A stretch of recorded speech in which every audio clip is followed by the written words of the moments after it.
నా పేరు పెద్దుసిరండి. కార్తీక మాసంలో వనభోజనాలు చేస్తున్నారు గానీ, నాకు నమస్కారం పెట్టడం థాంక్స్ మాత్రం మీరందరూ మర్చిపోతున్నారండి. మీ తాత ముత్తాతలందరూ శ్రద్ధగా నన్ను పూజించేవారు. మరి నేను ఎంత లాభం చేయబోతే నన్ను పూజిస్తారో తెలుసండి? హయ్యెస్ట్ విటమిన్ సిని కలిగి ఉన్న ఆహారాన్ని నేనేనండి. మరి నాలో అనేక ఔషధ గుణాలున్నాయి. మీకు రక్షణ వ్యవస్థను పెంచడానికి, దెబ్బలు పుళ్ళు గాయాలైతే మాన్పటానికి, మీ లోపల రిపేర్లు క్లీనింగ్ బాగా చేయటానికి, మీ ఆరోగ్య సంరక్షణకు నేను అద్భుతమైన ఫలితాలను ఇస్తాను. కాబట్టి నన్ను ఈ కార్తీక మాసంలో పూజింపి సంవత్సరం పొడుగునా తినమని ఆచారం పెట్టారు.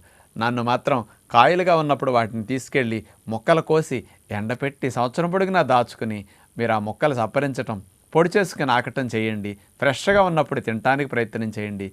నన్ను మాత్రం నిలవ పచ్చళ్ళ రూపంలో, ఆవకాయల రూపంలో పట్టి పాడు చేసుకోకండి. ఆరోగ్యాన్ని కోల్పోకండి.